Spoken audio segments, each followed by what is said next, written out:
Hello friends, bio world में आप सभी का स्वागत है। आ जाइए, सभी लोग जुड़ जाइए। आज के लेक्चर में हम लोग बायोलॉजी में सेल चैप्टर और सेल डिवीजन से इम्पोर्टेंट क्वेश्चंस देखेंगे जो कि आपके टेस्ट में लिए गए हैं। तो चलिए स्टार्ट करते हैं। ये सेकंड टेस्ट था, उनमें लिया गया क्वेश्चन है। पहला है, the term cell was given by. Cell term किसने दिया? तो सेल का सबसे पहले जो खोज करने वाले साइंटिस्ट हैं उनका नाम है रॉबर्ट हुक। ठीक है, रॉबर्ट हुक ने सेल की खोज कब की थी? सभी को पता है, 1665 ईस्वी में। ठीक है, कब की थी? 1665 ईस्वी में।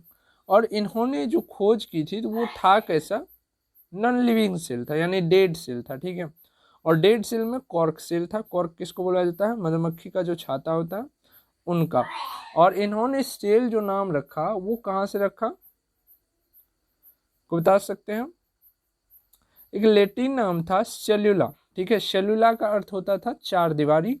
ठीक है, तो उसी प्रकार से सेल में भी ये चार दीवारी टाइप से था, तो इन्होंने नाम दे दिया सेल उनका। उसके बाद जो लिविंग सेल के खोज किए थे वो कौन थे, को बता सकते हैं? ये जो खोज किए थे वो कैसा सेल था? नॉन लिविंग सेल था, नॉन लिविंग सेल।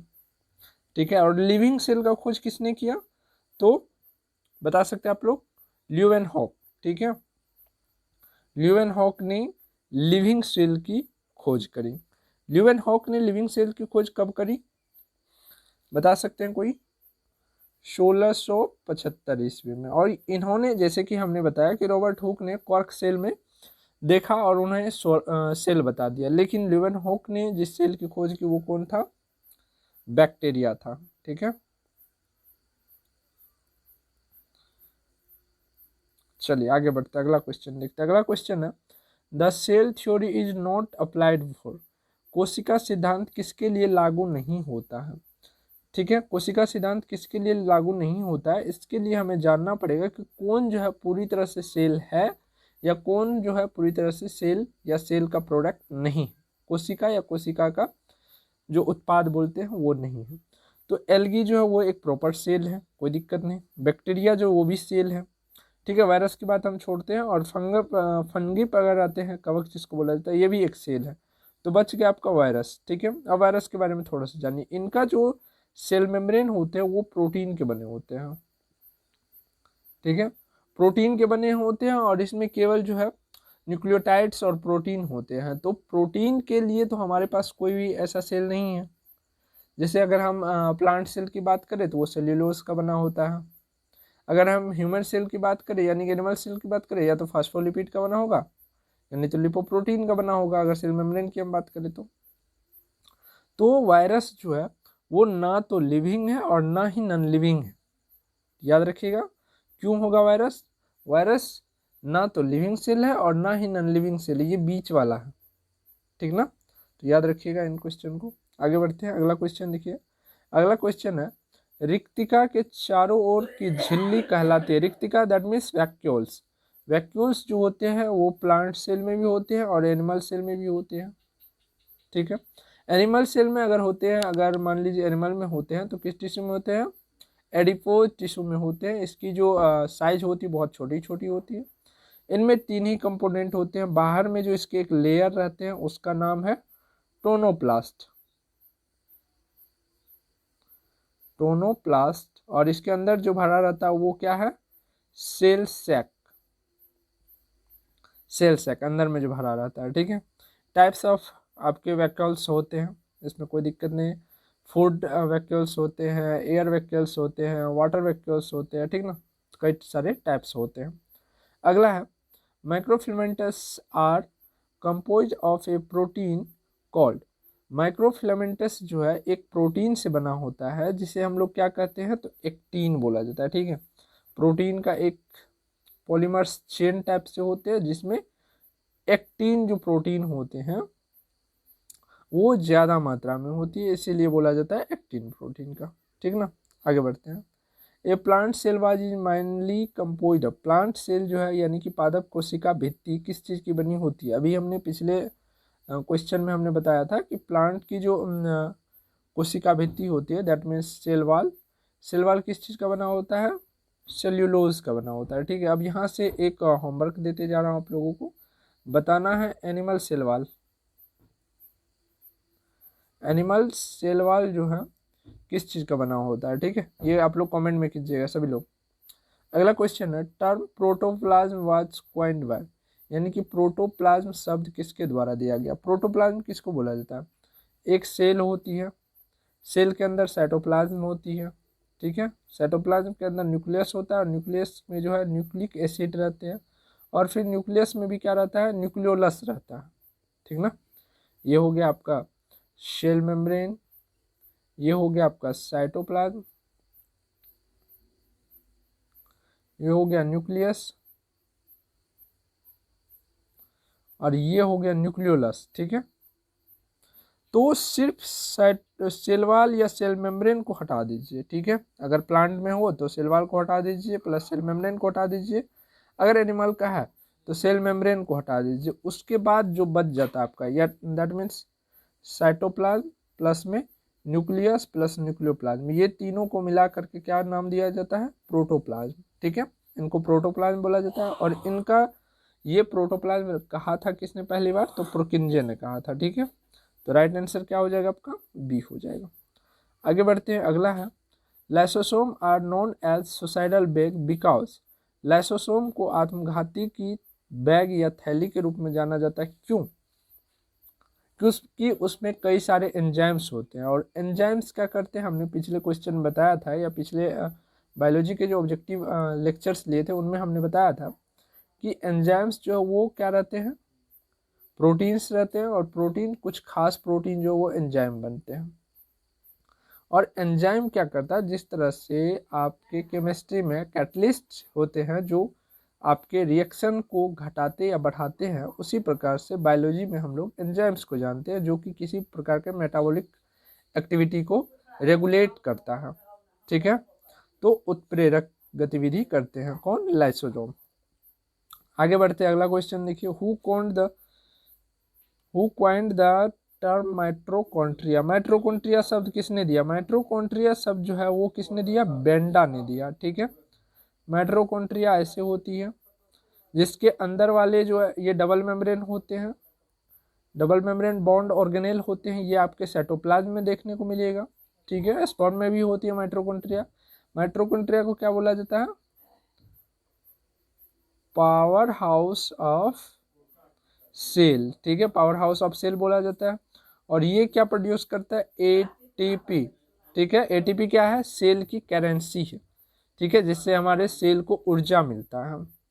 आगे बढ़ते हैं, अगला क्वेश्चन देखते हैं, अगला क्वेश्चन है, प्लाज्मा झिल्ली की तरलता बढ़ जाती है, प्लाज्मा झिल्ली जो है यानी कि सेल मेम्ब्रेन, उसकी तरलता कैसे बढ़ जाती है, क्यों बढ़ जाती है।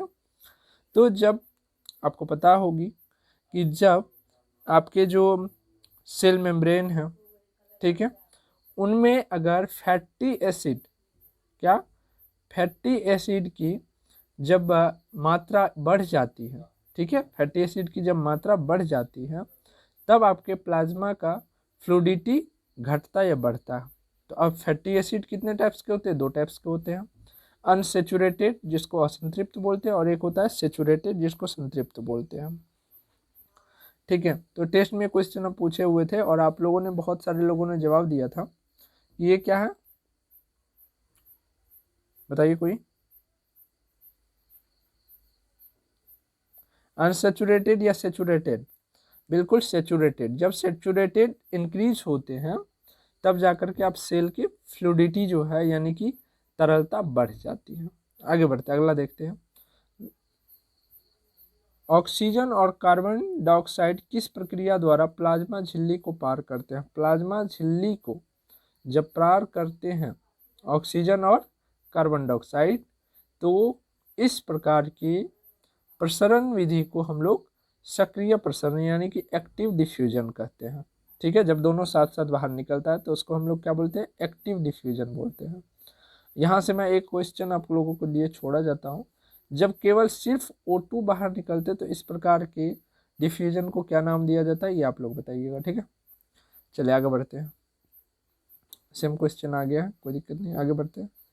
ए cell without a cell wall is term as, कोई सेल है, ठीक है, सेल के अंदर क्या रहता है, साइटोप्लाज्म रहते हैं, साइटोप्लाज्म के अंदर न्यूक्लियस, न्यूक्लियस के अंदर न्यूक्लियोलस। अगर इन सेल का साइटोप्लाज्म ही एब्सेंट हो तब ये क्या कहलाएगा, तब ये कहलाता है प्रोटोप्लास्ट। ठीक है, क्या कहलाता है, प्रोटोप्लास्ट, यानी कि प्रोटोप्लाज्म जो है सिर्फ वही है, ठीक है ना। प्रोटोप्लाज्म क्या है, without cell membrane is called protoplasm. तो अगर सेल मेम्ब्रेन ना हो, प्रोटोप्लाज्म ही उसका अंतिम या बाहरी दायरा हो, तो इस प्रकार के सेल को हम लोग क्या कहते हैं, प्रोटोप्लास्ट कहते हैं। ठीक, आगे बढ़ते हैं, अगला क्वेश्चन देखिए। अगला क्वेश्चन भी आई थिंक सेम ही आ गया है। चलिए आगे बढ़ते हैं। माइटोकॉन्ड्रिया संबंध है, माइटोकॉन्ड्रिया का संबंध किसने है, अभी हमने बताया कि एटीपी के निर्माण से सेल में वो एटीपी का निर्माण करते हैं जिससे सेल चलता है, ठीक है, यानी कि सेल का कार्यक्रम चलता है। पोलिसोम क्या है, पोलिसोम हम अक्सर बताए हैं कि राइबोसोम प्लस आरएनए है, राइबोसोम प्लस आरएनए में कौन सा आरएनए, तो एमआरएनए, ठीक है, ये कहलाता है पोलिसोम। अगला है जीवित कोशिका के भीतर ऊर्जा का स्रोत है, जीवित कोशिका के भीतर जो ऊर्जा का स्रोत है वो क्या है, माइटोकॉन्ड्रिया, क्योंकि यहीं से एनर्जी आपके रिलीज होते हैं। इसके अंदर जो फिंगर नुमा संरचना होती है उसे क्या बोलते हैं, बताइएगा आप लोग कमेंट में। माइटोकॉन्ड्रिया के अंदर जो फिंगर लाइक स्ट्रक्चर होती है उसे क्या बोला जाता है, ये बताइएगा, ठीक है। अगला क्वेश्चन है, तरल मोज़ाक मॉडल को प्रस्तुत किसने किया, ठीक है। तरल मोज़ाक मॉडल क्या है, तो आपके जो सेल मेम्ब्रेन है, ठीक है, सेल मेम्ब्रेन जो है उनमें जो लिपिड्स, फॉस्फोलिपिड्स और क्या रहते हैं, लिपिड्स, ये तीनों से जो मिलकर के बना होता है, तो उनमें जो उनकी मात्रा बताई जाती है कि किसकी कितनी मात्रा या किसकी किस प्रकार से व्यवस्था की गई है, ये सारी चीज़ें आपको देखने को मिलते हैं तरल मोज़ाक मॉडल में, ठीक है ना, द फ्लूइड मोज़ाक हाइपोथेसिस में। इसके बारे में हमने सेल चैप्टर में अच्छे से पढ़ाई की है, तो याद आ गया होगा आपको। और देने वाले कौन से साइंटिस्ट, तो सिंगर एंड निकोलसन। ठीक, आगे बढ़ते हैं, अगला क्वेश्चन देखिए। कोशिका भित्ति यानी कि सेल वॉल पाई जाती है, सेल वॉल रिजिड होता है, ठीक है, रिजिड होता है, और ये केवल प्लांट में ही होता है, जो कि आपको बाहर से दिखाई पड़ जाएगा। अगर कोई मोटा सा पेड़ है तो उसमें देखिएगा सबसे बाहर वाला जो लेयर होता है काफ़ी हार्ड होते हैं सेल वॉल, वही होते हैं, ठीक, तो केवल प्लांट में होते हैं, बाकी में सेल मेम्ब्रेन्स होते हैं। अगला है ल्यूकोप्लास्ट का मुख्य कार्य क्या है, देखिए ल्यूकोप्लास्ट क्या है, बता सकते हैं आप लोग। ल्यूकोप्लास्ट प्लास्टिड का एक टाइप है, ठीक है। पहले आता है क्लोरोप्लास्ट, फिर आता है ल्यूकोप्लास्ट। क्लोरोप्लास्ट हो गया आपके जो फोटोसिंथेसिस का काम करते हैं उसमें आ जाते हैं, और ल्यूकोप्लास्ट का कार्य क्या होता है, जो भी भोजन बनता है उसको स्टोर करना, फोटोसिंथेसिस क्रिया के फलस्वरूप जो भोजन बनती है उसको क्या करना, स्टोर करना, ठीक ना, तो क्या हो जाएगा, खाद्य पदार्थों का संचयन करना। तो फ्रेंड्स ये सारे क्वेश्चंस थे आपके टेस्ट में, तो ऐसे ही क्वेश्चंस के टेस्ट लेते हैं, चाहे आप बिहार पैरामेडिकल की तैयारी कर रहे हो या बिहार जो बीसीसी है उनकी तैयारी कर रहे हो 2022 के लिए। ये सारे क्वेश्चंस आपके बहुत ही इम्पोर्टेंट है। अभी तो झारखंड की जो पैरामेडिकल एग्ज़ाम होने वाली है 2021 में, उनका भी मेन क्वेश्चंस ये सारे हो सकते हैं, ठीक है। तो सभी क्वेश्चन को अच्छे से रिवीजन कीजिए, और अगर चाहते हैं इस क्वेश्चन का आपको पीडीएफ मिले तो आप हमारे चैनल टेलीग्राम चैनल को ज्वाइन कीजिए, बायोवर्ल्ड से सर्च कीजिए, आ जाएगा, वहाँ पर आपको मिल जाएगी, ठीक है दोस्तों। तो मिलते हैं आप लोगों को फिर नेक्स्ट लेक्चर में।